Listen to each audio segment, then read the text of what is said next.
Hello, everyone, and welcome back into another edition of To The Point podcast. Everybody's doing well.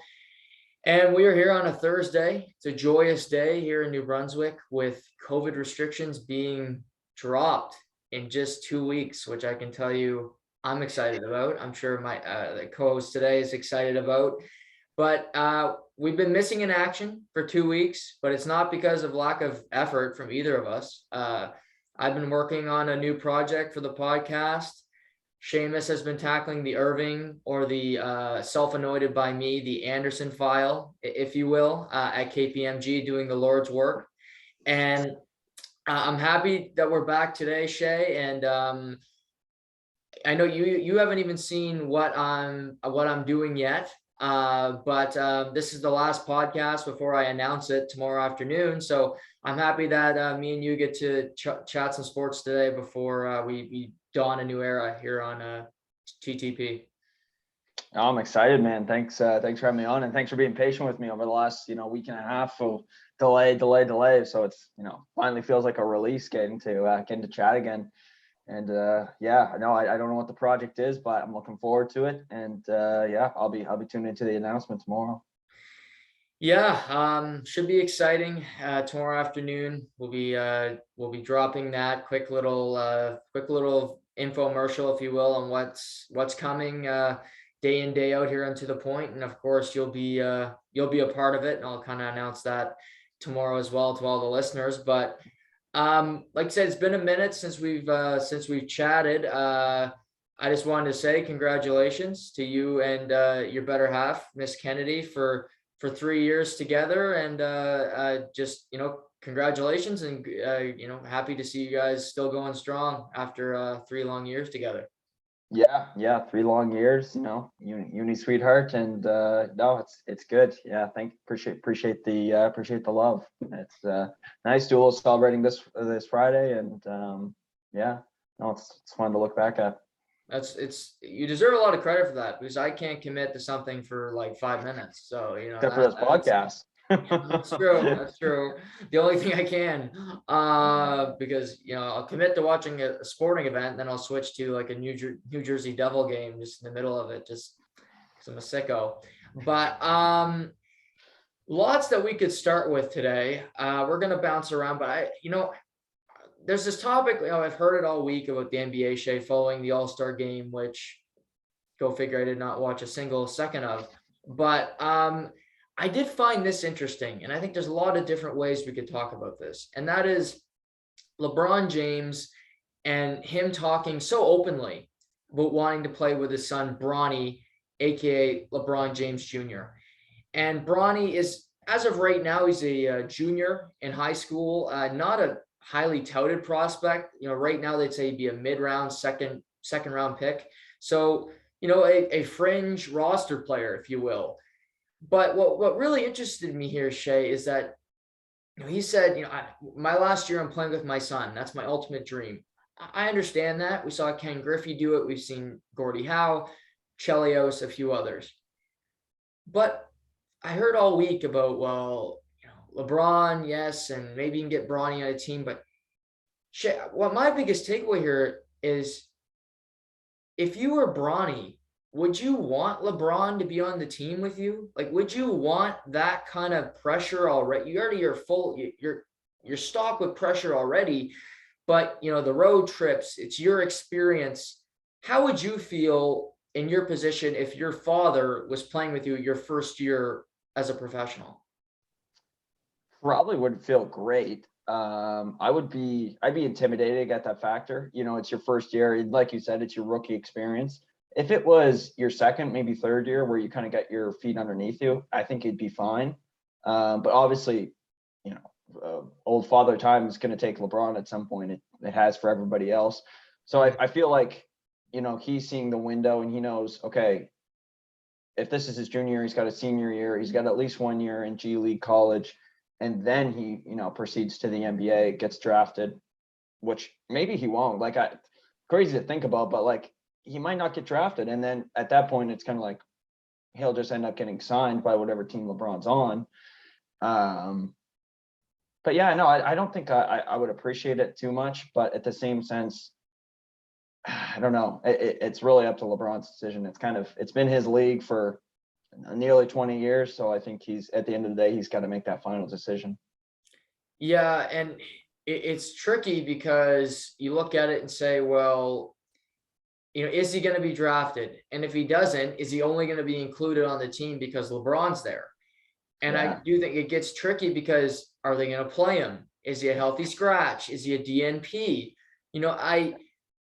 It's such a slippery slope. And if I'm a Oklahoma City, for instance, a team that is perpetually bad, you could get LeBron to sell seats. I get that aspect, to get people to show up. Yeah.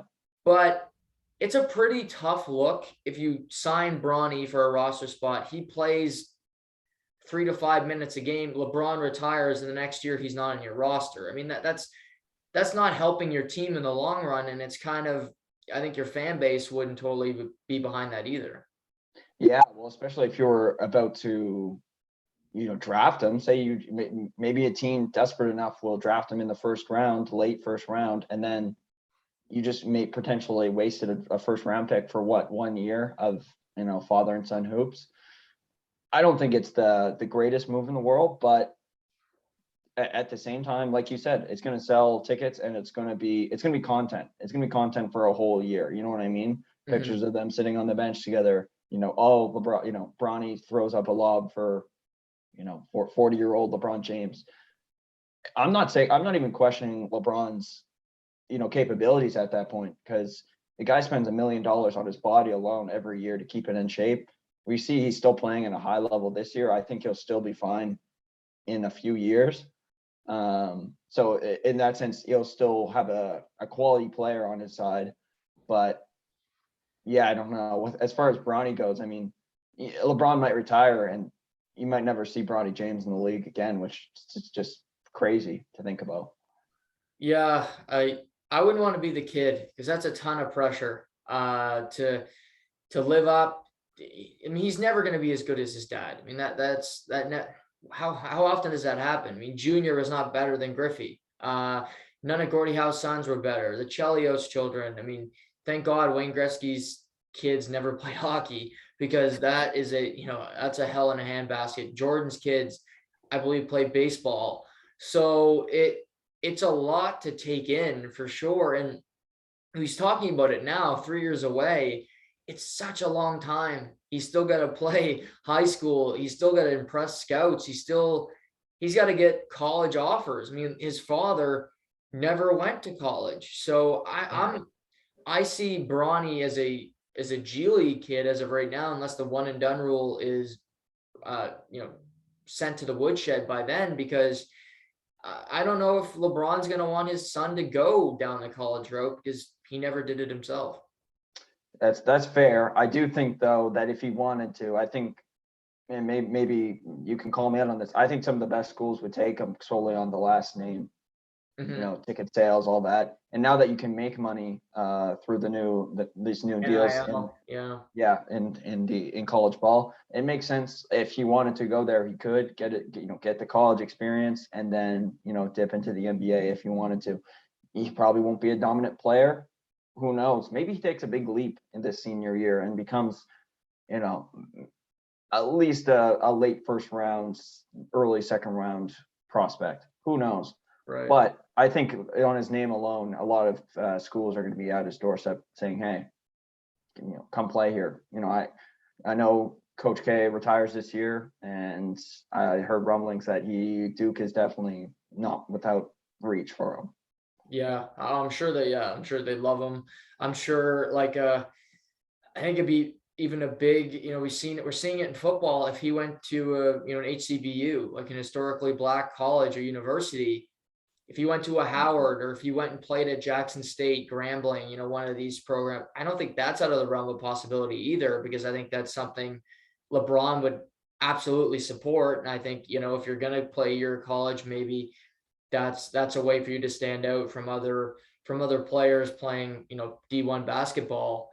But yeah, I just found that interesting, that was really the whole All-Star game conversation. The whole weekend was basically the two stories I heard were LeBron and his son and how bad the dunk contest was.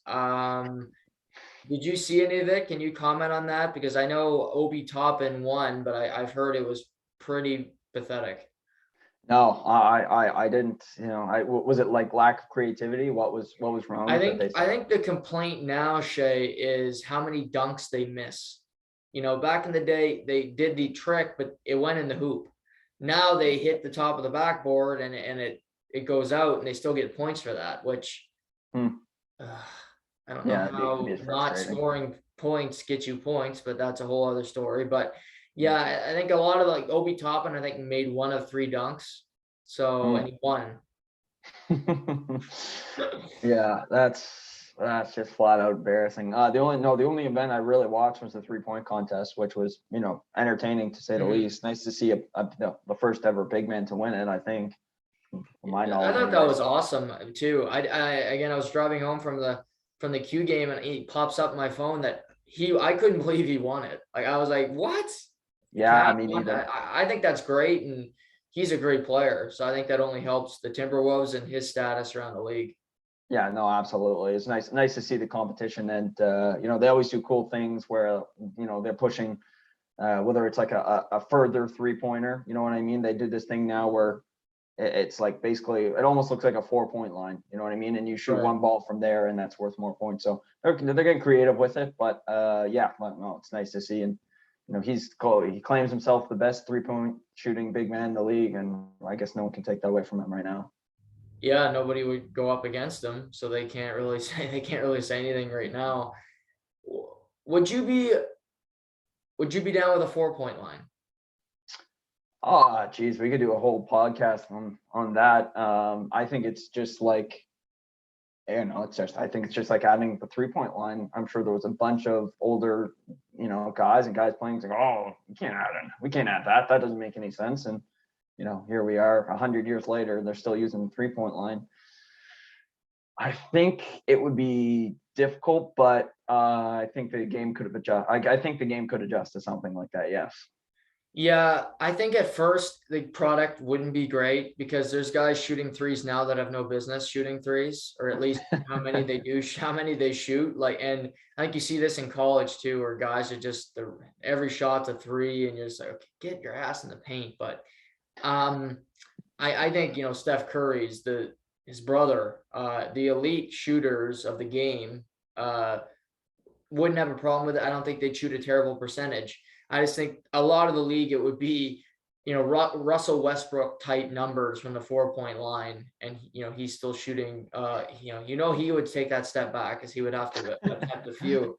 Yeah. But yeah, I'm not against it either. The sports evolve. Like, I hear people say, well, they can't take the shift out of baseball. You can take the shift out of baseball for me because it would make the game a hell of a lot less boring. I'll tell you that. We won't get into the lockout today because that's all that minutia. But I mean, you can make changes to sports. It's not like you're asking a government to make a decision. It's your game. You can change rules if you want. And I think that's interesting. NBA's back tonight after the All-Star break. You're looking at the league right now, standings, teams maybe on the outside looking in. Who's a sneaky good team that you could see making some damage potentially down the stretch into the postseason? Yeah, I got 2, so I'm going to let you pick on this one. Two evened up on my mind, and both are from different conferences. So I'll let you pick a conference, and I'll shoot that team out there. Okay, let's start with the East. East, I have Cleveland. I know we talked briefly in the last podcast about them, but you go out and get a guy like Caris LeVert, who is a proven point getter, and if he meshes in well there and gets in that starting lineup pretty easily, I think they do some damage. This is one of the best defensive teams in the league by far. We don't have to reiterate what we said in the last pod, but the three Giants, they play every game. You got Darius Garland playing super well this year. You got veterans like Love, Rajon Rondo. And kudos to them. Kobe Allen has just done a great job since arriving there in 2017, and drafted a team that's worth making the playoffs without LeBron James leading the charts. So it'll be the first time if they make the playoffs since 2000 without LeBron. Imagine they could have made a move for him at the deadline.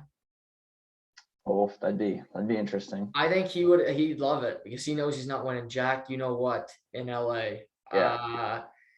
I mean, this team's really good already. Maybe he'll be there as soon as next year. I will keep that one in the archives, but I think that's not out of the realm of possibility. Has he said he won't go back to Cleveland? No, he said he's open to it.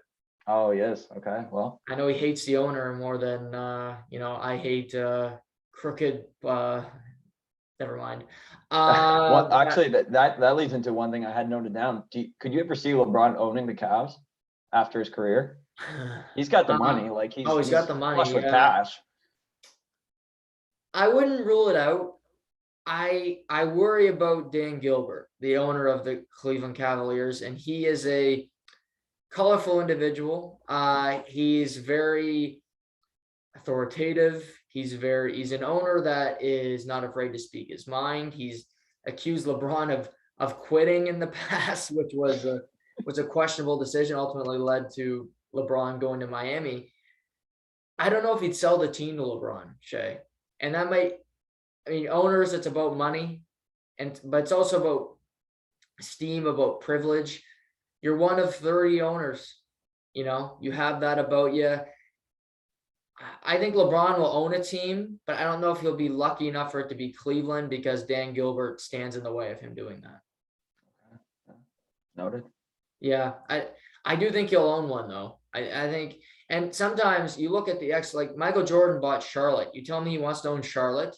Like that's not his top choice, I'm sure. Well, he's from Carolina though, so that kind of makes sense. Yeah, Charlotte. It's more of a North Carolina basketball racing cars than it is. Their best player for a decade was Kemba Walker, and he was told today by the New York Knicks, "We're not playing you for the rest of the year." So, and your boy Gordon Hayward on his 1.5 leg. I like the Cavs. I think they're a tough out in the playoffs, like we mentioned the last time we spoke. I wouldn't want to play them because they're young, they don't know any better, and they're going to play hard every game. Absolutely. Out west, who's your sneaky team to watch? Sneaky team is Denver. I look at Denver and I think if you take Joker out of this situation, this is the worst team in the league, like by a mile, like worse than Detroit, the Sacramentos. But he's been able to keep them afloat. I think good coaching has been a big part of that team without Murray and Porter Jr. basically not playing for the rest of the year, it sounds like, or they might be back before playoffs, but that's kind of still up in the air. You're like, who's your second scoring option? It's Will Barton. Will who? Yeah. Good for them for being this far. They're a sneaky team. Will they go deep in the playoffs? Maybe not, but I like what they've done this year. And if Joker gets his best buddy Murray back, there's no telling how far they could go. Yeah, and he's right there for MVP again. Absolutely. Yeah, I think him and Embiid are 1-2 again. I think it's crazy. Embiid, I think, was second in MVP last year. You ask me. And for these guys to be as close as they are, they're currently a game and a half back of Dallas. I think obviously they're better than Dallas when they're fully healthy. I don't even think it's that close. But Minnesota's behind them. If they can get Jamal Murray back and they played Memphis in the first round, I think they could beat Memphis because Memphis is an inexperienced team. They've never been in this situation. I like Memphis a lot when they're healthy with Steven Adams and, Jaw obviously is a stud, Desmond Bane. They got a lot of good pieces, but it's kind of just about health for Denver. And yeah, you kind of have to worry about their window because Jokic and Murray are young, but there's only so many years you're going to stay competitive when you have money to keep a good bench, to keep players without them departing for higher salaries. I agree. No, I absolutely. Like this is it. And Murray's got to stay healthy. It really comes down to that. Like he's an effective player every time he's on the court, but he's got to be on the court to play. So Yeah, no doubt in my mind. I want to give you a shout out before you get on to your teams. You were the one who called the Philly Brooklyn trade last time we were on this podcast. So you're probably not getting recognition, but I'm giving you some right now because I appreciate that was a good call. Yeah, you got some of the pieces going both ways. So yeah, no, that was a great call by you. Yeah. And oddly enough, great transition. This team at the beginning of the year would not be a sneaky good team because they had the best odds to win the NBA title. So I look at Brooklyn and I don't know if they can win the title because it's such a quick turnaround, but there's a couple things breaking their way. Number one, they have Kevin Durant. Enough said. Two, COVID rules are they're dropping in New York. They're slowly your Kyrie Irving, your boy, is going to be able to play at home, not just on the road. So obviously this team needs games to figure each other out. They haven't had that. Durant's been hurt. Kyrie was hurt. Harden has done Harden type things the whole time they were together. So they haven't had time. Now Harden's gone. I like Ben Simmons more in his role. I think he needs to play. He needs to go through the motions here. I think if he can figure it out, get those demons out of his head, and he's gonna be the third option on the team, potentially fourth behind Patty Mills of your Spurs. But I like this team. I think the East is really tough. I think it's, like the NHL, I think the East is way more difficult in the NBA than it is out West. Milwaukee, I wouldn't want to play them. They're defending champions. They're still really good. Philly, Embiid's playing at a high level. If Harden can drop a few and figure it out, they're in good shape. You mentioned Cleveland. Again, they're a solid team. You go through it. There's not really any terrible teams. Yeah, Chicago, Miami, good teams. Your Celtics are playing good basketball right now. So it's not going to be an easy trek to get to the final. But I do think Brooklyn has the most superstar / star talent at a high level if they're all playing at the capability that they can. Yeah, and that's a scary five. You got Curry, Irving, Durant, Simmons, and Drummond probably as your centerman. And that's an effective bet. And then you have an effective bench behind that. So yeah, no doubt they could do some damage if they learn to play together, and they can all stay healthy, of course, because that's a problem for them this year. Yeah, they just need to play together. Like Durant and Irving, I think have played like 12 games together since they were. I mean, that's crazy. It's that few. But I believe they have your Celtics tonight, so that should be a fun game. I'll be tuning in for that one. That should be fun this evening. Out west is tougher because I like your Denver pick. I went with a team just slightly above them, and I'm gonna die on this horse because I liked them before the year, and they'll lose in the first round. They always do. But I went with Utah. I love my guy Donovan Mitchell. They still got Rudy Gobert. He's not going to shoot anything out of 2 feet, but he'll go to the paint. He'll defend. Mike Conley, his health is key. He seems to always get hurt when he gets to the playoffs. He's like Chris Paul in that way. But Bogdanovich is a good player. They defend. Jordan Clarkson might be the best bench player in the NBA. And I don't think that's a stretch. If he's in the top 3 for me, he always creates an impact.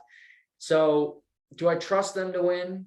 No, but I like their team, and the West being a little lesser. If they played a Dallas in the first round, I'd feel comfortable with Utah winning that series. Yeah.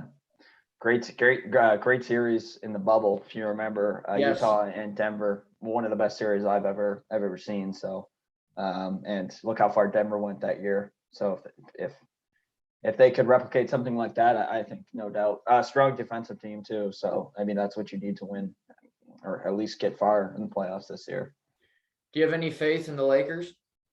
None whatsoever. If they get to the play-ins, I'm betting against them 100%. Yeah, because I think they'll choke. Yeah, it's bad when you look and you say, okay, the Timberwolves are ahead of them, the Clippers are ahead of them, and the Clippers haven't had Paul George for almost 2 months, and Kawhi hasn't played a snap all year. Luke Kennard, Reggie Jackson, and Marcus Morris Sr. is, defeating and doing better than the Lake. It makes no sense. They're better. They're the better. Yeah, they're the better LA team, which on paper just makes no sense. Yeah, you're right. It's unfathomable. Like the season they've had, and you know what it reminds me a lot of.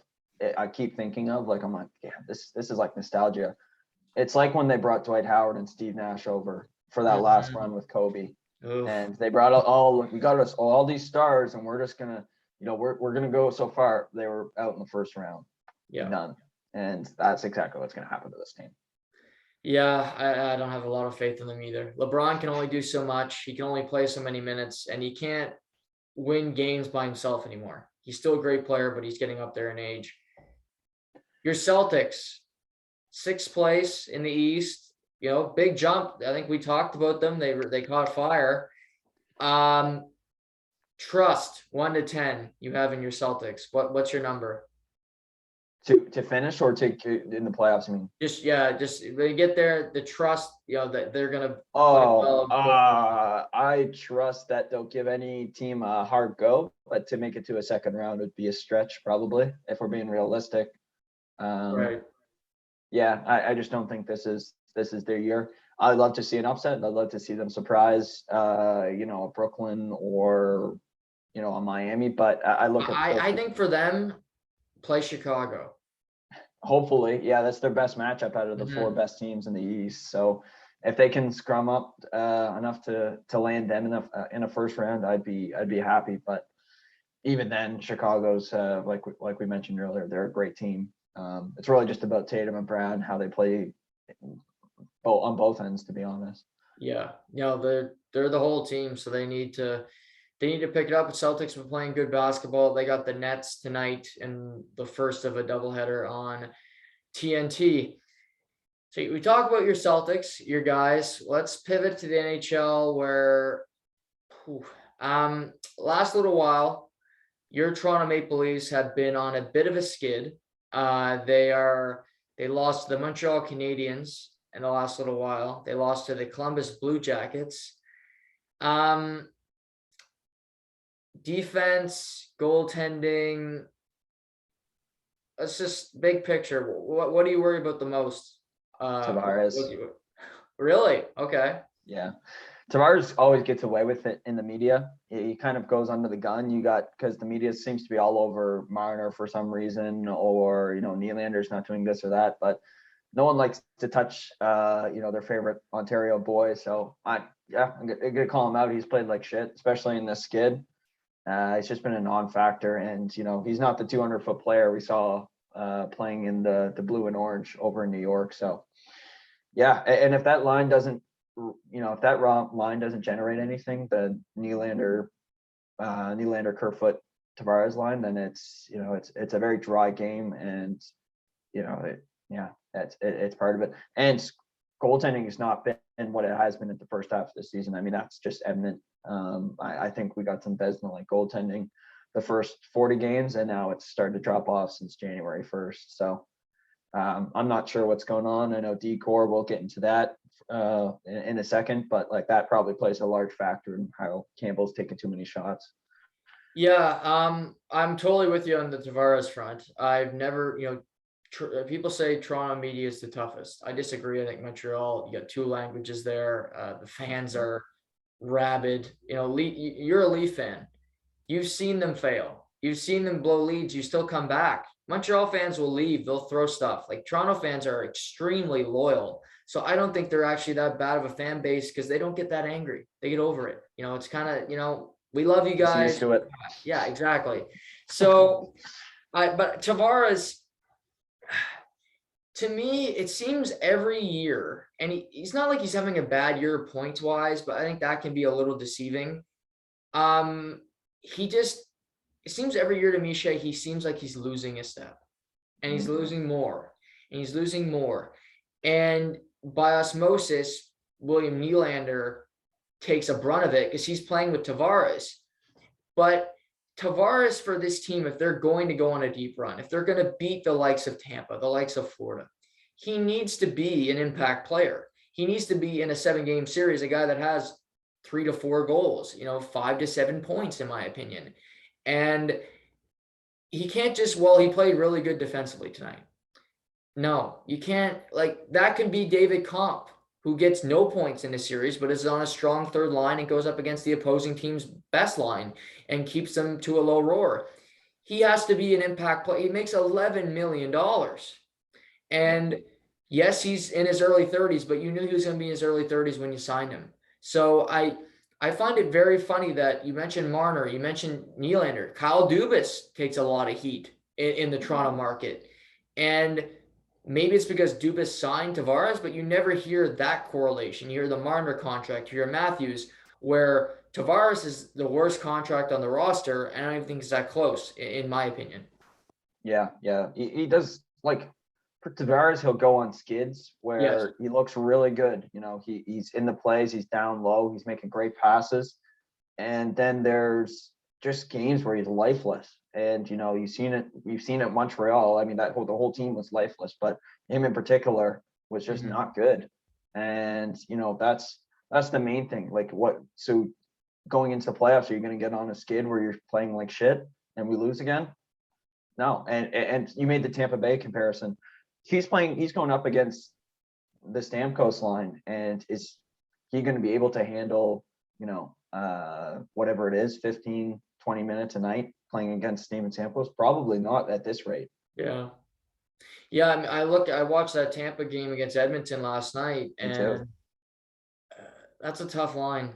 Like, Killorn is still a really, really good player. You got Stamkos. Cirelli I like him a lot. He's an underrated player, and he's only getting better year over year. He's my boy. But Corey Perry's gonna have 20 goals this year, which is just mind-boggling. Matt Maroon might get close to 22. Yeah. That line, the Belmar Maroon Perry line, might be the best fourth line in sports right now. Yeah, I love that line. And Corey Perry scoring goals where he doesn't even barely hits his shin. Like, I love those two. It's so Corey Perry. But I think that's a tough matchup. You look at Florida. You could say, well, Carter Verhaeghe doesn't scare me. Well, Carter Verhaeghe scores. Florida just scores goals. They score a ton of goals. They have zero problem scoring. And would Tavares get better opportunities against a Florida? Potentially. But, I think he's also going to be under a lot of pressure when it comes to defensive position when things like that happen. So for him, is it more important for him to play better in the last, say, 30? I think they got 31 games left or 30 games left, around there. In the last 30 odd games, is it more important for him to play at the best he can play, or would it be more important for Kyle Dubas to upgrade the defense? If you had to have one. I would say upgrade the defense. I think the decor is that bad. I think it's maybe not alarm time yet, but yeah, and a lot of it's trends from Muzzin. He's been put on the LTIR. Mm-hmm.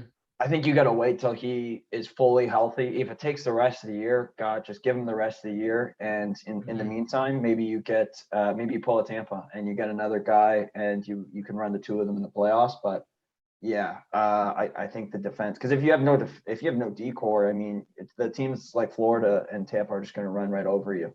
Like, doesn't matter how many points you get, they're going to get more. Yeah, I like Sandin. I said this the other day, but he can't be your fourth defenseman. He can't play 20 minutes a night. He's not ready for that yet. And I think Sandin, Hall, Dermott, Lilligren, they're all fifth, sixth defensemen. You can't have 4 of your 6 be fifth, sixth defensemen. And Muzzin's been playing like a fifth, sixth defenseman before, even before the concussions, he wasn't playing good either. So you have really 2 guys that are having pretty good, Riley statistically is having a good season. Brody, you never notice. And that's a defenseman I love. He just makes the right pass, gets a puck out of the zone, drinks some Gatorade, get on the bench. That's his game. I have a little bit of a pitch for you. Okay. And I don't know if you listened to the podcast the other day, but I have an idea for your Leafs. It's a little bit outside the box. I don't think it'll happen, but I want you to hear my pitch. Okay. So this was before Muzzin was put on LTIR with Cap, but just take Cap as thinking that he's still going to play, say, this regular season. Just think of this. So Toronto loves their forward group. Marner, Nylander, Matthews, Tavares, we know it all. They're not going to trade Austin Matthews, obviously. They're not going to trade Mitch Marner, obviously. Tavares has a full no move. They might want to trade him, but they can't. So that leaves my guy, Bill Nylander. And my thought is, well, you've invested in all these forwards, they haven't won. And you got Jake Muzzin a few years back, but your defense has always just been blasé, if you will. Just okay. Okay. And you want to acquire a defenseman that can play top 4 minutes. And maybe it's a guy that isn't having a great season, but has term. That's something your Toronto Maple Leafs love to do, acquire guys with term left on their deals, which is smart. So I'm looking through teams that aren't very good this season, that you might want to part with, that need a fresh start. And I say, well, you're going to need a big carrot to trade because you need to fit it in your salary structure. You know, Bill Nylander makes almost $7 million, right around there. So can you match up salaries with somebody? And where I came to, Shay, is my thing is you trade Bill Nylander, you might need to trade a little something, a sweetener with it, for Ivan Provorov. And Provorov can play top 4 minutes. He's not having a great season, but he's also in Philly. And he's got 3 years left on his contract. He makes 6.675. So you have him under contract long-term. He is a top 4 defenseman. It's locked in. They went 1 pick apart in their draft class, oddly enough. And I think it's a shakeup. I don't think it ruins your team because if you were relying on, if Tavares needs Bill Nylander to win a cup, you have bigger problems from the begin with. So what do you think of my proposal? Am I Dubas in this situation? Do I get to play Kyle? Sure, yeah, play Kyle. We'll do a role Okay. play. I'm Kyle. I like it, but I don't know if I could deal with if it was. Are we talking straight up, or are you saying we can do straight up? Yeah, I think Philly would want. I think Philly would want Nylander because he's got 3 years left on his deal. So you're getting term for term. Philly needs scoring because Giroux's likely gone. Voracek is departed. Maybe they trade Konechny. Again, they're going through a rebuild. You'd like to have somebody that can at least score goals while you're going through this transition. Yeah, I would do that. Does that mean Muzzin stays on the team? Correct. So it's Muzzin, Riley, and then Provorov is your kind of top 3. Brody. Yep. Yeah. I would do something like that. Yeah. I think at this point, if are you talking about this season or the next? Yeah, I'm talking before the postseason. It'd be tough to sell, but it would be interesting for sure. But here's my theory. I don't think Tavares at this point can carry a line. I think Nylander drives that line, which is why I would probably be worried enough not to take that deal. So instead, in saying that, would you put Muzzin on LTIR, say, you got a concussion, we'll give you another concussion, if you will, Kucherov style, if you're able to come back before, and go out and acquire 2D with that $5 million instead of get 1 for Provorov? Yeah. I have a name down here, and I wanted to see your opinion. Damian Severson from New Jersey. A year this year, and a year next. Yeah. Oh, what'd I say? Yeah, you said New Jersey. My Devils, yeah. Oh, your Devils, yeah. I watch a lot of Devils hockey, so Yeah, I know. It's concerning. But no, he's got a year on this year and next year. He comes in probably a little under 5 million, maybe a little over, but 27 points in 48 games. Is he a guy you could see help this team win a cup? Yeah. Since you've watched a lot of New Jersey games, yeah. you know his style. The one problem I have with him is he's pretty terrible defensively. That's my one concern with him is his situational awareness is not great. I think he's got good offensive instincts. But on Toronto, how many offensive looks is he going to get? You got Riley, who's going to play the top power play. the second unit barely gets on the ice because the first one's out there for a minute and a half, like most teams. So, but he does have a good shot, which I think that would help Toronto. They've been lacking a defenseman that has, Riley's got a great wrister, but a great slap shot. They don't really have that on the roster. True. That would help a lot. But I don't. It would fit in because then you could still fit in a guy that makes 1.5, if you will. Maybe True. a Justin Braun from Philly, if you wanted to get him at the bottom of your roster as well. Yeah, no, just a name I thought up there. Like if you were to get Muzzin on the LTIR for the rest of the year and add another guy, Josh Manson's another name. If Anaheim decides to tank, he's a more defensive type player, and I think he'd probably fit in a little better as a role player for this team. But a guy they did acquire, we haven't even mentioned yet, Ilya Labushkin. Yeah. Am I saying that right? Yeah. No, what are your thoughts on this deal? Was it win for Arizona, win for Toronto, lose for both? I think it's a win for Toronto because they get rid of Richie. He wasn't going to play, so you might as well trade him. Losing to Zingle, that's hit or miss. He's fringe NHL. He'll go to San Jose, play meaningless minutes. That's what he's doing in Arizona. And Toronto needed a defenseman, and he's a NHL defenseman. So there's no, well, is he, he's going to play. I think he'll play in the playoffs. So I don't think it's we got a Dermott, we got a question mark. I think Labushkin is a guy, I'd equate him to a less physical Radko Gudas, but a guy that will bring nothing offensively to the table, nothing. But he's got a good stick. He's physical. He's, an old school defenseman, chip it off the glass, just bare minimum type plays. But he's a smart player. He's not going to be manhandled off the puck. Toronto's got a smaller defense core. Oh yeah. So I think that helps to have a little size back there as well. I know you'll have to see a checker actually get added to this roster. So hopefully you'll enjoy games more. Amen. No, I on a championship winning team, I think Labushkin's your 5-6 option in my opinion. So it's a Band-Aid on maybe a more concerning problem, but it'll be interesting to see. You got almost 4 weeks left till the trade deadline. Does he go out and get another blue liner? It'll be interesting to see. I hope he does as a fan. Yeah, I don't.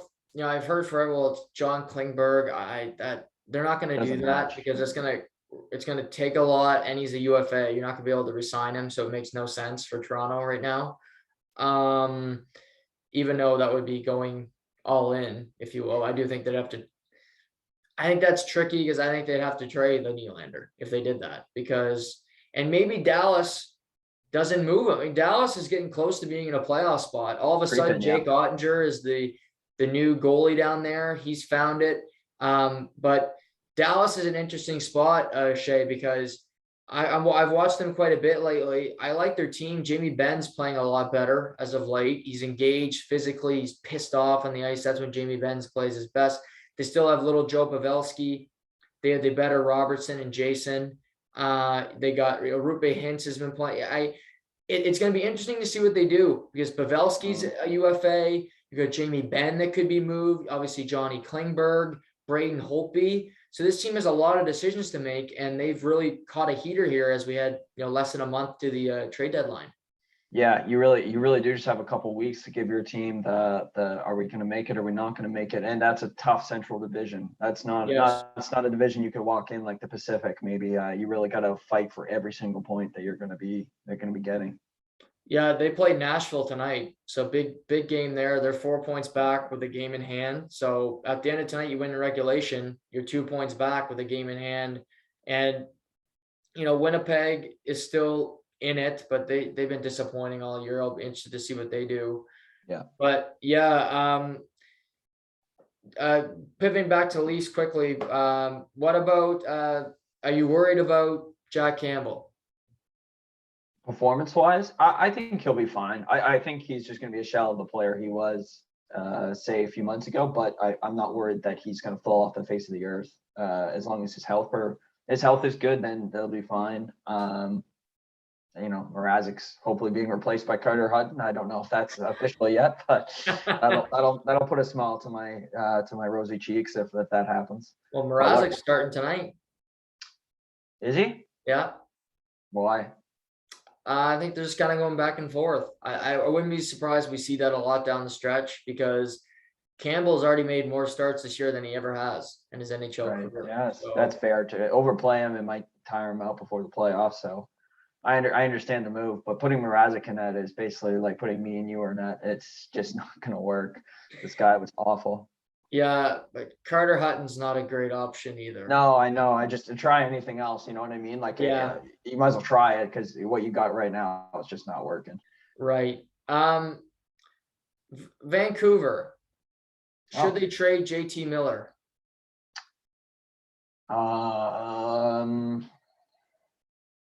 If you can't commit him at this point, yeah, you should probably get rid of him. Because he's got another year on his deal. Oh, he's got next year as well. Yeah. He's having a great season. Yeah, well, he's having the best season of his career. That'd be tough if you thought you could make the playoffs next year, but you have to have a lot of faith in your team. The Oliver Ekman-Larsson trade has looked bonkers. No, I say don't trade him. I've got faith in the Canucks. Yeah. Casey's team. It's tough because they're not going to get more for him than they would right now. Because to me, he's more valuable than just about anybody on the trade bait list. Like if I pulled up that list, I'd want JT Miller. I'll pull it up right now, the TSN trade bait list. But to me, if I'm the New York Rangers and I know they had him, so this is odd, I'd be making calls on JT Miller because I think the Rangers are a really good team. They're similar to Toronto where they don't have a whole lot of playoff success, but they're right there. They got a good goalie. They got good young players. I feel like they likely think we can go on a run here, but I think they need another top six forward. Like I pull this up, Chychrun, I'd rather have JT Miller. Just personally, I think Ben Trott, love him, but Claude Giroux, move over. Hurdle, I do like, but Giordano, Braun, Georgiev, I think he's far more valuable. It's just he's 27 on the trade bait list. So that would almost tell you that they don't believe that he'll be moved come trade deadline time. It would be a catastrophic move for any team to go and get. I know that you and I believe Casey talked about having Minnesota needing that extra center. He'd fit in there. I think he still got the competitive edge to match that team. But yeah, no, I mean, if he does get moved, I think whatever team gets him has a strong chance at being the Stanley Cup champions. Yeah, just to put it plainly. It's a team that's elite team. Yeah, Minnesota's right there. That we'll discuss rankings in probably 2 seconds, but they're right up there with me. Edmonton Oilers. Are we gonna mention this team? Yeah, I like last night I watched the game and they probably should have won it. I thought they played pretty well, honestly, but that goaltending situation, like that Braden Point goal can't go in. The Steven Stamp, it was a great shot by Stamkos, but it's the end of the period. The guy's falling back, like just hug the post, and it goes in. I look at these two and I'm like, they're great players, but if it's 88 in the net, he's making that save because he's a stud. But I think the Oilers are still a very flawed team. I heard this week, well, Jay Woodcroft's they're finally playing their potential. Okay. But they played Minnesota and Edmonton, two really good teams. They lose both games. That doesn't get lost on me. But Edmonton, my big dilemma, Shay, is are they good enough to win a cup even with a great goalie? Like, you always hear Marc-Andre Fleury's name floated. All I know about Fleury recently is he fades in the playoffs. He seems to get tired. He always gets replaced. And obviously you're not going to win one with the goaltending you have, but is Edmonton almost under immense pressure to make a goaltending move because you fear Draisaitl and McDavid being unhappy in their current situation? Yeah, I think so. I think you got to do, even if it's not Flower, I think you bring somebody in, somebody that's better than the two guys you have now, because it just makes you look like you're addressing a problem that is just so clear to everybody. I mean, Mhm. there's not much more you can do than score goals, and they can't stop pucks. That's that's just it, to put it blank. Like, I don't know who the solution is. There's a few goalies out there that may be able to help, but I Like, don't. would Braden Holtby excite you if you were an Oilers fan? No, no, No. not me. Anyways, I know he's played better hockey this year than he did last year in Vancouver, but yeah, I don't know. What's a name that would be like, okay, this guy could get it done for us? Yeah, like all you hear is Flower, you hear Holtby. That wouldn't jack me up. Hudobin wouldn't get me excited. The guy's playing in the American A League. risk, a risk that you could do would be Gorgiev, who I think New York Rangers are trying to get rid of. Yeah, And he would excite me more than any of the three I just named. And he's yeah, not proven whatsoever.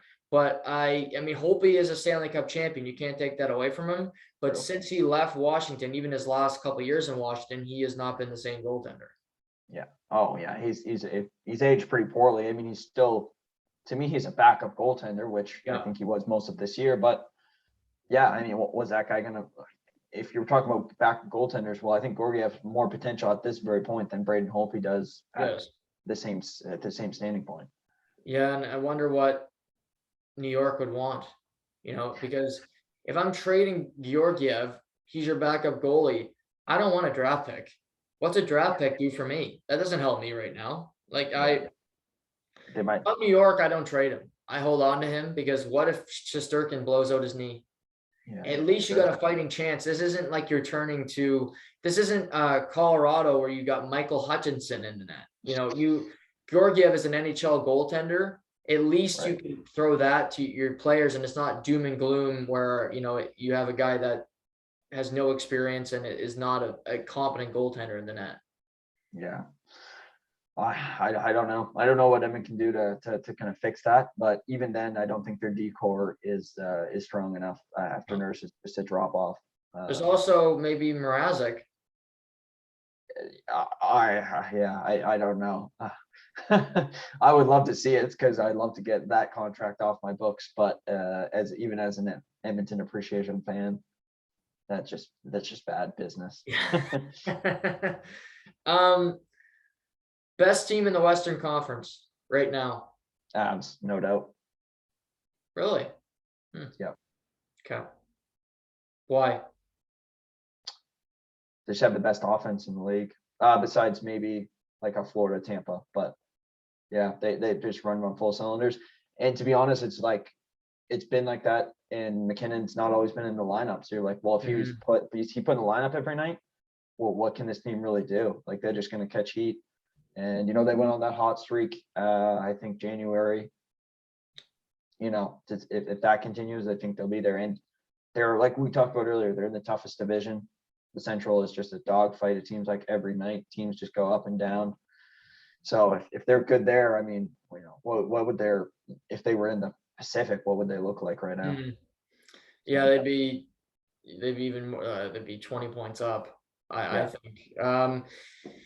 Yeah, I'm gonna go with Colorado as well. But I watched the game against Boston on Monday. Yeah. And I saw some concerning things in that game because I saw Boston, a heavier team, big defense, and they really struggled with it was 5-1, not even close, but Colorado was turning the puck over. And it's a 1-game sample size.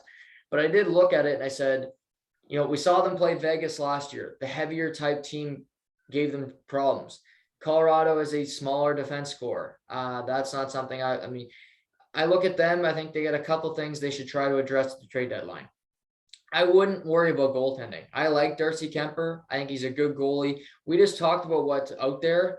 If you can get a Holtby and he's sitting there as your backup, maybe as the third goaltender, okay. But I would look at a defense, a guy in the back end. Sammy Girard played in the Q. I'm sure he's a great guy. But I saw him in the playoffs last year. He gets manhandled. Makar isn't a big player. Byram is a finesse type player. Jack Johnson, Eric Johnson. You got a last name Johnson, you play defense. I don't really like you.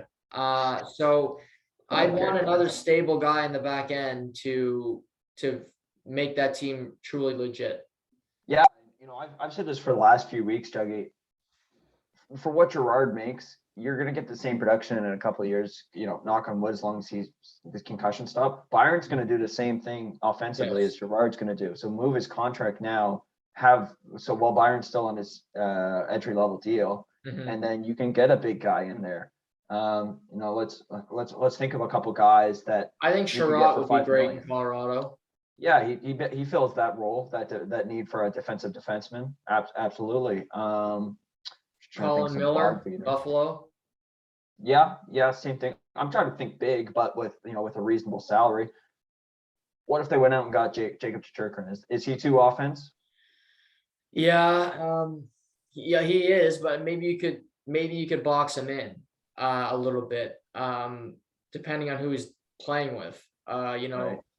I think that would be the big question, because Devon Toews and Makar, I'm not breaking that up. I think you got a great pair there. Do you play him with a Byram if he's healthy? I think that would be the big decision. I think if Byram's not there, they likely play him with Gerard, unless Gerard's in the deal, which he could be. But Chikrin would be interesting, because I think if I'm Arizona, I'm looking and I'm like, okay, obviously you want a first, they'll go through the draft picks. I also want Alex Newhook, who's a young player who's already showing signs. To me, it's non-negotiable. I want Alex Newhook in the deal. He's coming with me if I'm trading Chikrin. Okay. I like it. What about Ristolainen? Is that interesting? He's an interesting one. He's more of that defensive guy. I'm sure he got a big ticket. That's the only thing with him. He's got a lot of years left, and Ristolainen is a free agent after this year. Oh, no, I thought he'd signed an extension. Maybe he re-upped with Philly. I don't know. Yeah, I look up his deal, but he'd be interesting because it'd be a rental, which I like. But he's big. He's got that. He's got no playoff experience is the problem. No, that's true. Buffalo all those years. Yeah, in Buffalo, you don't get anything there. It's interesting to play GM, but obviously I do agree with you at the core of our question, and that's just helping out their defensemen and getting that that steady Eddie, even if it's like a Zach Bogosian type player, a guy with who's a veteran, got experience, and he doesn't do much, but he's at least gonna be able to move the puck half decent and kill penalties, which right now they don't have a bunch of guys who can kill penalties. No, yeah, that's something you look at. Makar can play a ton, but you don't want him to be Thomas Chabot, where he has to play 30 minutes because he's, put in that corner. I thought we would rank. So if you look at the Eastern Conference in the NHL, it's really quite obvious already who's going to make the playoffs. It's not, Columbus is not. I don't see them coming back. Detroit. They're actually having a good year despite being 10 points out of a playoff spot. Moritz Seider, my guy, just continues to get better. Lucas Raymond, the young guys are getting minutes. That's what they're trying to do in Detroit. But I think you look at the 8 teams, who's going to make the playoffs. I thought we could rank the 8 best teams in the East, and I thought that'd be a fun little exercise to go through. So why don't we do a little different? We'll go 8-1, but you can go 8, then I'll go 8. We'll compare on the fly. Yeah. Another guy I thought of in that Colorado thing, Nick Leddy from Detroit.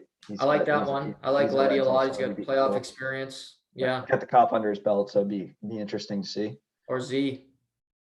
Yeah, Z would be a good one too. Even as a third pairing guy, he'd be interesting. So sorry to go off the question. Number 8 is Boston for me. They just can't score this year. If they've got 3 guys, Taylor Hall, and then after that it drops. They just have nobody. My professional opinion, that's not very professional. Go pick up a Mike Hoffman. Go pick up a scorer or something to give you a little bit of depth below, because you need somebody to generate goals. Yeah, I have Boston low as well. I do have Washington 8, however. Okay, and that makes sense. They're close. I see them very similar. I don't love their goaltending. Samsonov, I don't trust him, or Vanacek. I love Ovi. He's playing some great hockey, but Backstrom has been hurt all year. You look like Kuznetsov's. I don't trust him. He could be doing extracurricular activities. You never know what he's going to be up to. Oshie's been injured a lot this season. Again, their back end is always something I worry about. And just their depth. This is a team that's been through a lot. They've been in the playoffs for a decade plus. They've been through a lot of wars. They're an older team. And I just worry about those parts like Boston, like you just said, not being able to keep going after years and years of physical abuse. Yeah, the Caps are number 7 for me, so we weren't far off on that front. No Mantha this year, just strange. Goaltending's an issue. What if they got Flower? Is that gonna fix something, or is that just basically running in place? I think it would help. I think it would depend who they drew.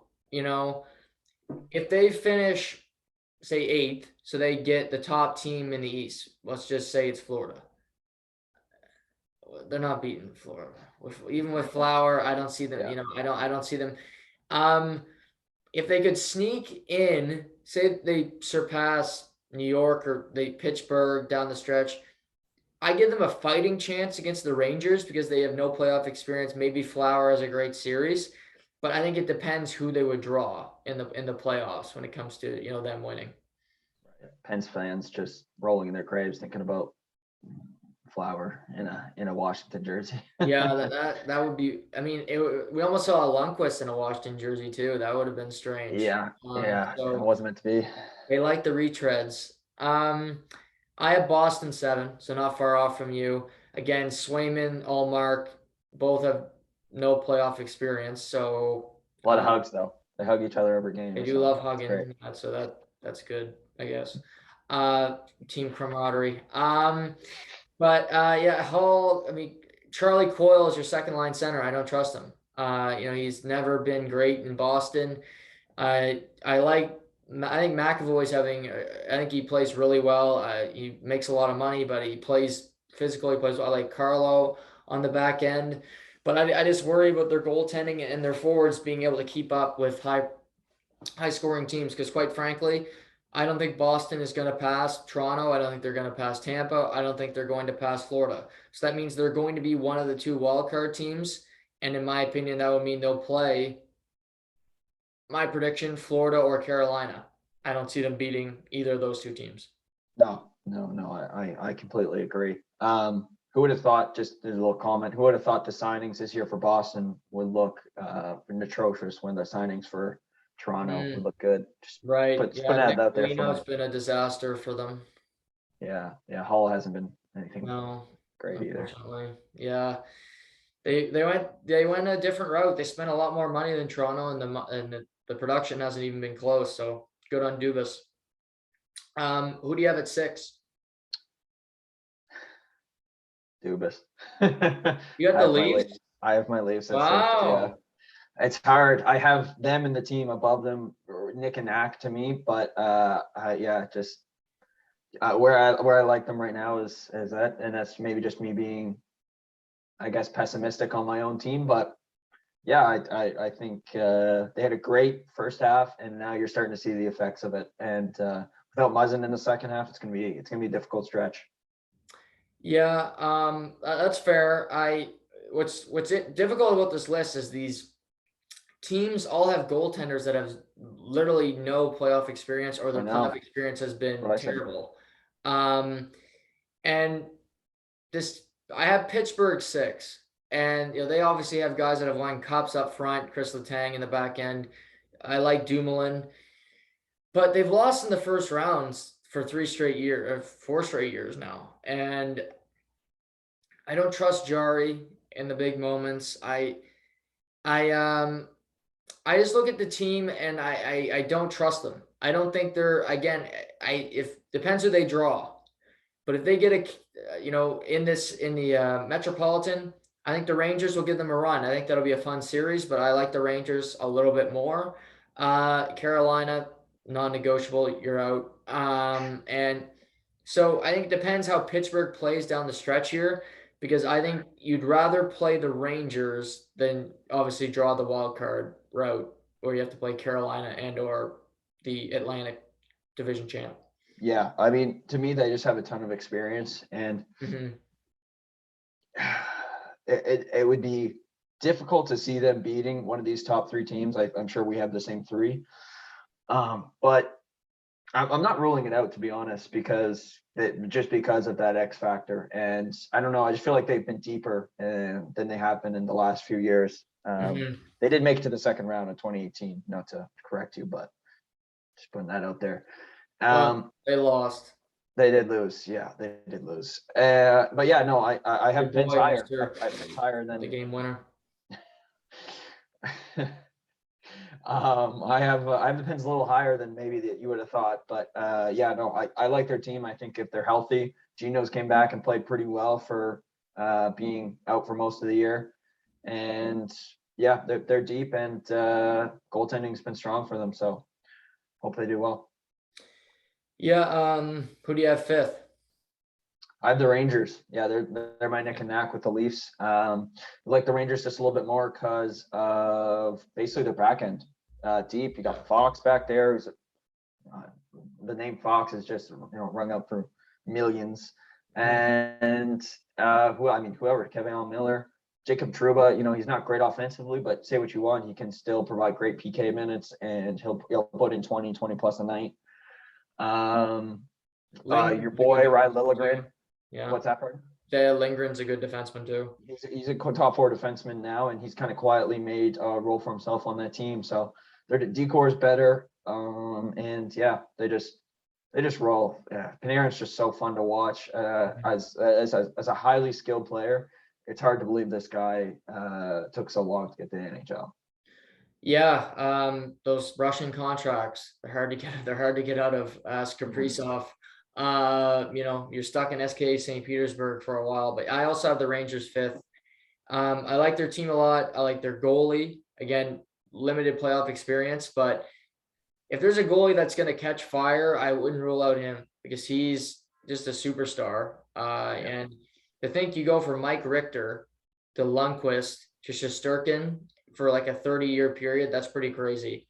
That would be like the Green Bay Packers getting Brett Favre, Aaron Rodgers, and then Jordan Love being something. We'll see what happens there, but that it's rare that you get goaltending this good. Like you said, I like their back end. I think they're a tough team to play against. That fourth line, it's not pretty, but the playoffs are going to be. They're Revo Kopp and Rooney, Greg McKegg. They're heavy. They're physical. They're a Gerard Gallant. It was wet dream, if you will, the way they play. So yeah, I like the Rangers a lot as well. Yeah, absolutely. So 4, you have Pittsburgh, I'm guessing? 4 is the Pens. Yeah. I think Tanger's having a great year. Sid's done his thing, and Kensel has just been phenomenal all season long as a goal scorer and as an offensive guru. I think, this guy doesn't get enough credit for being a top line winger because he's excellent in every part of his offensive game. And yeah, I mean, they've got guys like Evan Rodriguez just popped up, have a good year. Kapanen's just been steady, which is all they expect, but that's all you need. And I don't love the Mike Matheson deal for Hornqvist, but Matheson's, he is what he is. He's going to play top 4 minutes now, and it's kind of all you have to expect from him. Yeah, I have your Leafs fourth, which Shocking. I was gonna have them in the top 3, but I had them higher than you. So, I like their frontline guys. Matthews, Marner, Bill Nylander, my guy. Some people say he looks like me, which I take as a compliment. Maybe he should as well. I don't know. Maybe it's more about me than it is him. I think it goes both ways. Yeah, exactly. I'll take that. Again, we've been through what I'm concerned about, but they can score. We know that. Kerfoot played well in the play. I think they got better depth players than they did last year. So Rangers and Toronto are very close to me. Pittsburgh's is something I don't trust, but Toronto, the top 3 teams are above and beyond better than the other 5 to me. It's not that close. There's a very big bridge between even 3 and 4. Yeah, no, I absolutely. And what if all 3 of these teams hold is a stud defenseman, solid goaltending, and depth. And that's Yeah. just kind of what it comes down to. I'm interested to see who you have 3. Yeah, I'll go first. I have Florida. And Wow. Okay. yeah, Okay. even though I I think like it. Florida is the best team in the NHL, and I love the team, they don't have any playoff success. They're like Toronto. They're like the Rangers. So they still have to prove it. Huberdeau, Barkov, they're great, like Matthews and Marner are.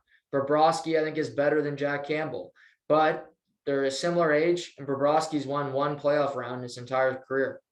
That's it. So he's got a lot to prove.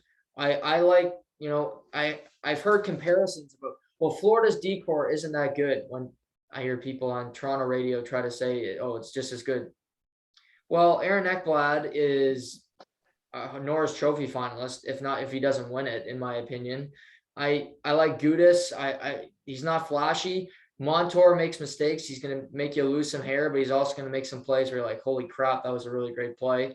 Uyghur, I like. So I think they're very, very good. I think they're deep as hell, but I can't put them above the other two. So Okay. I love them a lot, but I can't put them above the other two. Yeah, I think my answer will shock you, but that's okay. I have 1 Carolina Hurricanes as my number 3. Yeah, I mean, there's not much more you have to say about this team besides depth and just they play the right way. Coached well, obviously. Your boy Jacob Slavin is just having a great year, dancing Mitch Marner every chance he gets, which fuck. And biggest concern for me is Anderson playoffs. Yeah. Is he going to be Toronto Anderson, or is he going to be is he going to put those demons behind him? Which Right. if he does, this team can go deep. Look at who was their goaltending when they went to the conference final in 2019? I can't even remember. That was Nedeljkovic. Yeah, there you go. Yeah. So Nedeljkovic and your, I know it was Nedeljkovic and your boy Mrazek. Yeah. So look at that, and you got a guy above them in net. If you can just get the demons out of his head, like I said. Sebastian Aho doesn't get enough credit for being a number 1 centerman and just offensively gifted. And yeah, I mean, they're the Canes, and I think they'll go deep this year. What'd they lose? So what? They beat Nashville last year and then lost to Tampa? They lost to the Bruins in the first round or the second round, sorry? And then the Bruins lost to Tampa. Okay. Yeah, so I mean, this team's got some playoff experience as their nucleus, I guess, of the Aho, Teravainen, Jordan Staal, like those guys. If they could just kind of get it together and get hot at the same time, I really don't think that they'll have a too hard of a time getting past the first round, anyways. And then I think the deeper in, you'll see struggles. Yeah, they're tough. I have them too. And like you said, my biggest worry is Frederik Andersen as well. I do think they got a better defense core than he ever had in Toronto, so that'll be big. Trocheck, I think he's a sneaky good player. I mean, Niederreiter has been there a long time. This team just plays for Rob Brennamore. They play a style. They don't bitch and complain about it. You don't hear like an Aho or a Svechnikov complain like Matthew Barzal did in New York, where I think these guys could have better numbers. Would the team be as good? I don't think so. So, they play as a team. Pesce, Slavin, Ian Cole is a guy who's won cups as a 5th, 6th defenseman. He's perfect for that role. Seth Jarvis is 19. He's playing in the NHL. He doesn't look out of place. He's a good player. So they just got a lot, my boy Martin Neckash. So I wouldn't want to play them. I think they play a physical brand of hockey. I think they can play skill if you want to. It's just, can Frederik Andersen get rid of those demons in his head? No, 100%. I think that's So I'll go with my number 2. Yeah. Is that what we're at? Did you name your number 3 yet? What did you say? Florida, right? I had Florida, then Carolina. Yeah. Okay, so I have Tampa Bay as my number 2. Wow. Yeah, I mean, I love Tampa Bay. Like I said, just a second ago, deep as hell. Great goaltending, best defenseman in the league still. Just yeah, I don't know. I just like it's so neck and neck for me, and yeah, I just like Florida just a tiny bit better, and I just think when it comes down to it, it's depth, and I just like Florida's depth over. I do like Tampa Bay's stars more, but I don't think that oversurpasses the team as a whole. Yeah, I had to put Tampa 1 because I have to see somebody beat them. You know, True. you know, you look at it and say they're not a team that wins the cup that misses the playoffs. They're not Carolina in 06, or, you know, you go through the teams that miss the playoffs after winning a cup. Vancouver, you know, when they get to the final the next year, they don't even make the playoffs. So there's teams that are Montreal, for that Dallas last year getting to a final and not winning. But I still think they have their nucleus. They got like I said, they got the best goalie in the world. They had the best defenseman in the world. They have the most clutch playoff performer in the last 2 years, and Braden Point still on that roster. Kucherov is healthy. McDonough is still. The fact that they got him from New York is still crazy to me. They really have 2 number 1 defensemen on their roster. But more than anything, you have Florida high. So do I. I want Florida and Tampa to play again, because it was only 5 games last spring, but it was one of the funnest series I've seen in recent memory. That was a bloodbath, and I enjoyed every second of it. Yeah, no Ekblad either, which I thought could be a deciding factor in at least a couple of puck battles. Like you said, he's right up there in Norris battles, or Norris competition, with the best of them. So yeah, they got a great blue line. If old you know, goalie Bob can live up to this $10 million contract that he signed, then I think they can get deep. Yeah, it's just the guys I like. You know, they signed Reinhart this year. They traded for Bennett last year. They've got, you know, seems like every trade they do works. That's just it. It's just like things, you know, and that's just a good sign of management's been working well. And you know, they're rewarding the Barkov and Huberdeau, who were there in the shit days when they were one of the worst teams in the league, and now they're finally seeing some success. But you know, I don't think that's good enough for them. I think they want playoff success along with that. Absolutely. And the East is deep. I think it's gonna be very tough to get. I'm looking forward to when we get there, because really the East right now is just about seeding, because otherwise it's kind of monotonous, because you know who's going to make the playoffs. But nonetheless, I think it'll be a fun race down the stretch. Shay, Tuesday we'll be back. We'll announce it tomorrow. We'll be doing it.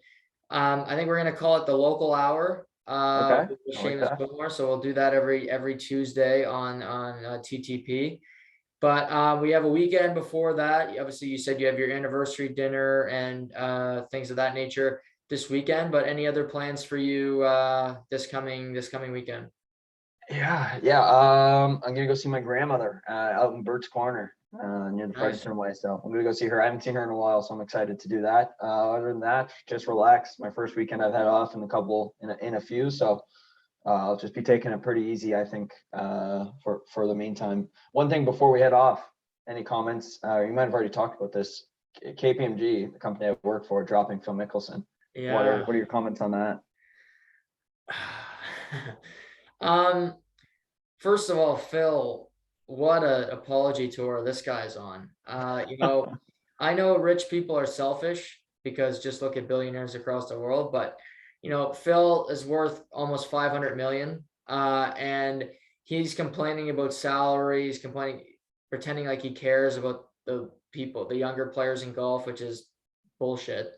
But you know what really got me, Shay, and what really crossed the line is he was talking about how the PGA Tour is so bad. Which, could the PGA Tour be better? Of course. I think PGA Tour players should have a fixed salary. You know, they should have some guaranteed money, if you will.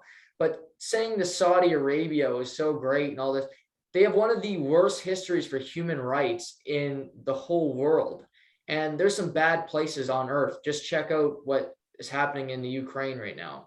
But you know, I applaud KPMG. They've been aligned with Phil for 20 years. That's a long-standing relationship. I think that took a lot of courage, because it's not easy to drop him. He's a breadwinner. He's a guy that is always making headlines, but he looks like an ass right now, quite frankly.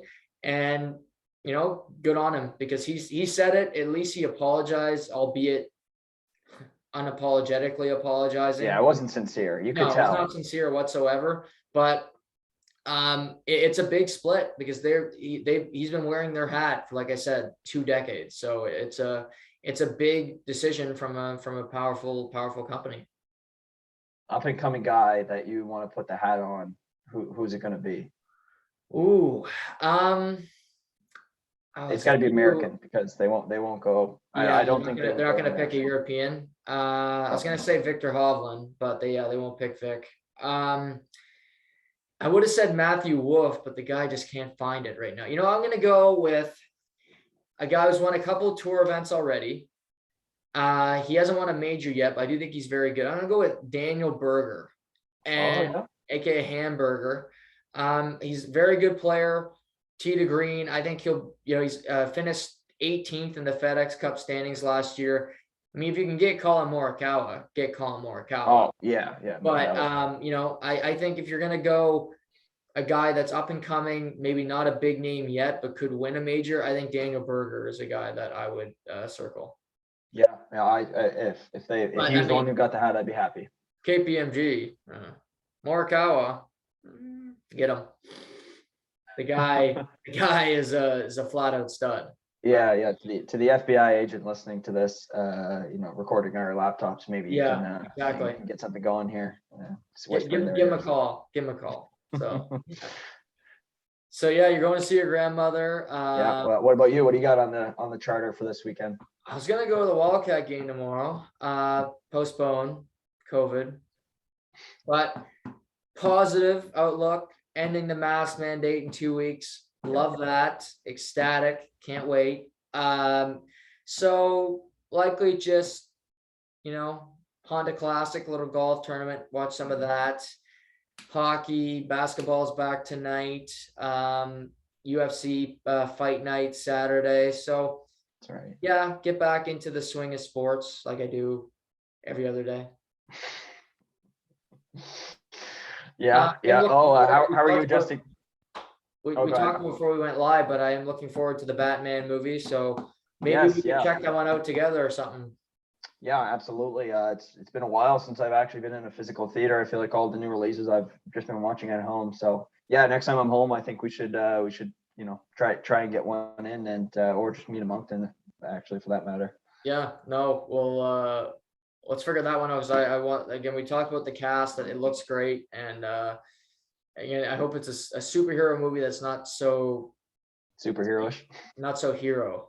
Maybe it's just super, okay. It's just a great film, but that's what I think. I mean, you're a superhero, more of an expert than me. I think Batman is very good at it, not being so superhero type. I think the Dark Knight, even the Bane Dark Knight Rises, that screams more to me. It's just, a villain with a hero more than, supernatural crap and, everything else attached. Yeah, no, I believe so. It's a realistic outlook on the franchise. And this one's supposed to be more into his detective work than it was, say, the action and all of that. So I think it'll be an interesting spin. Love the cast, like you said, and yeah, it's nice to see Ben Affleck not performing as Batman. He's busy. Yeah, gotta hold J-Lo's bag. No, awesome show today. We'll be back Tuesday with the new and improved format, but have a great weekend, Shay, and we'll talk then. Thank you, and can't wait to see what this is all about tomorrow. Everybody, thanks for tuning in today. As Shay just said, check us out tomorrow afternoon, Facebook, YouTube at 2:00.